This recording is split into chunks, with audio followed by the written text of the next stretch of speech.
Hay casas que simplemente envejecen, y hay otras que esperan.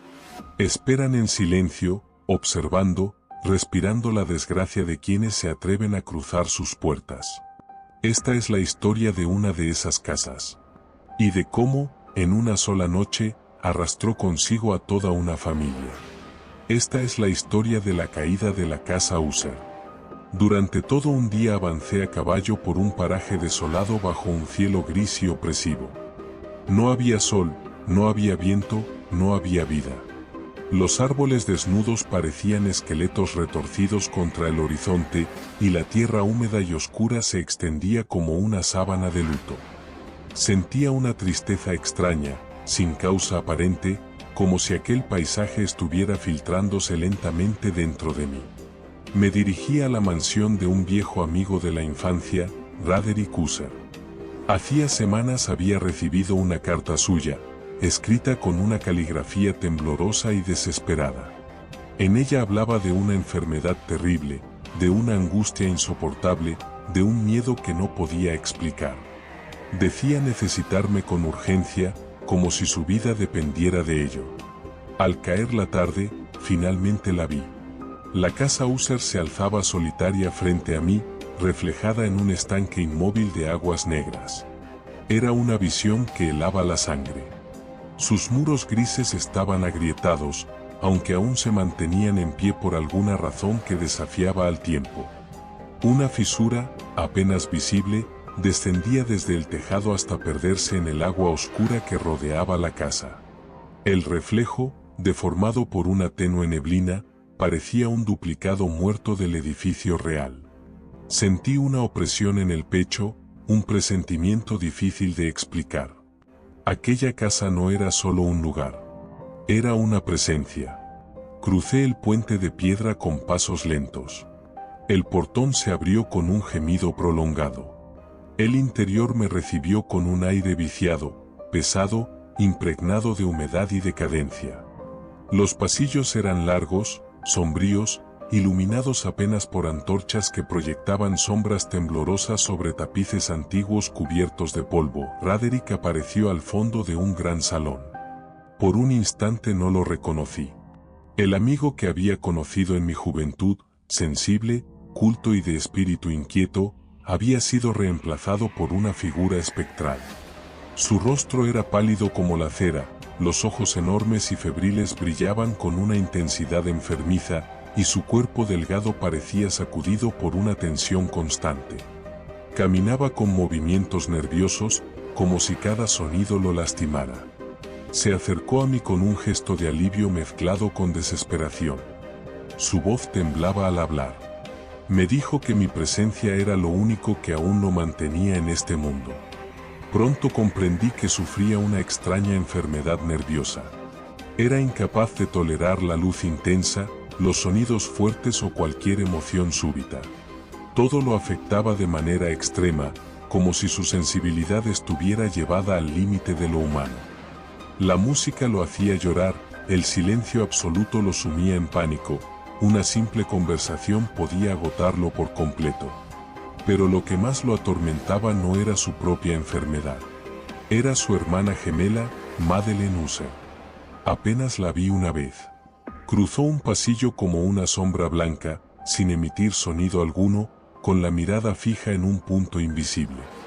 Raderick me explicó que padecía un mal extraño, una forma de catalepsia progresiva que la llevaba a estados de inmovilidad tan profundos que parecían muerte. Los médicos no encontraban explicación ni remedio. Su cuerpo se debilitaba día a día. Raderick estaba convencido de que su destino estaba inevitablemente unido al de ella.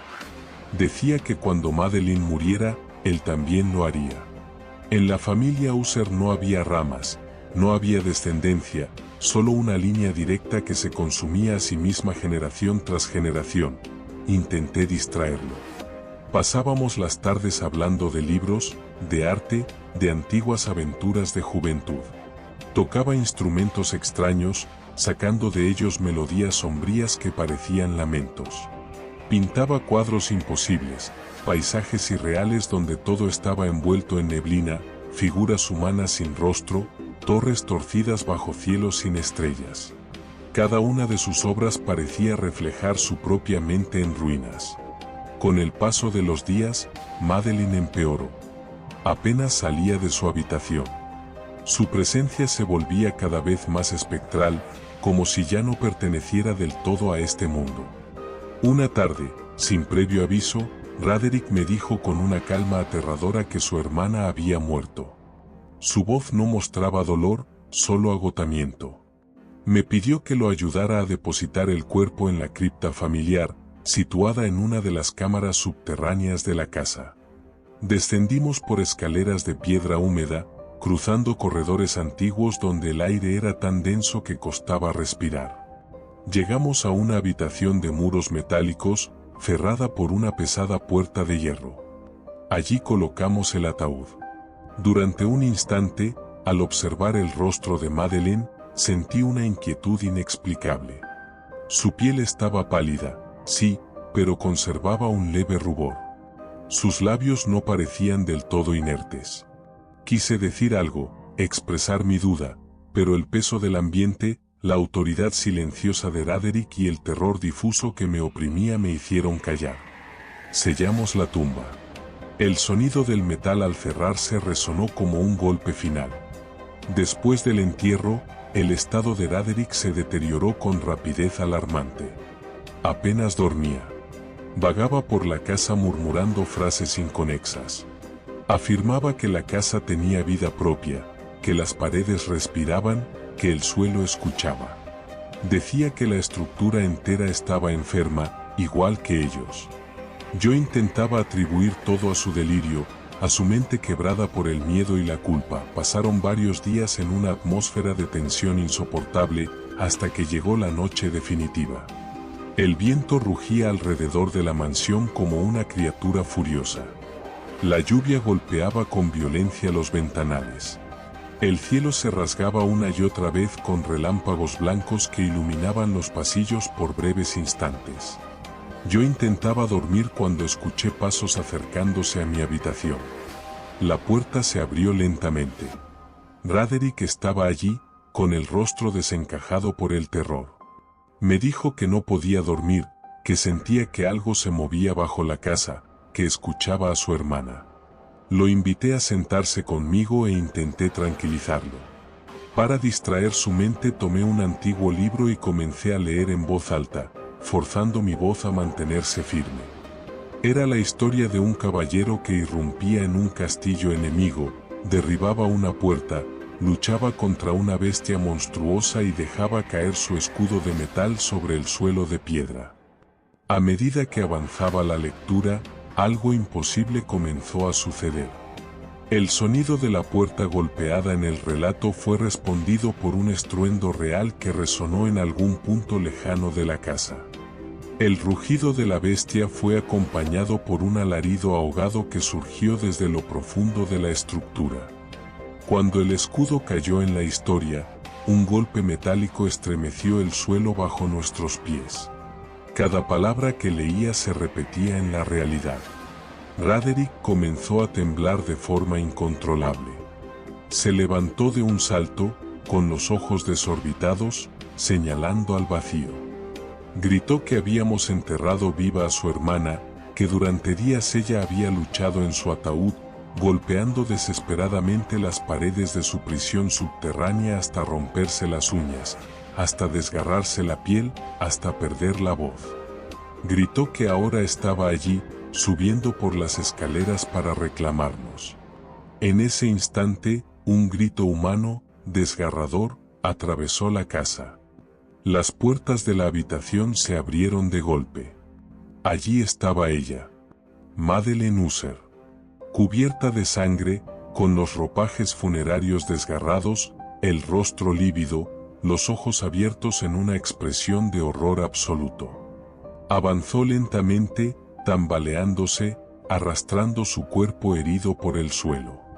Roderick lanzó un último grito antes de correr hacia ella.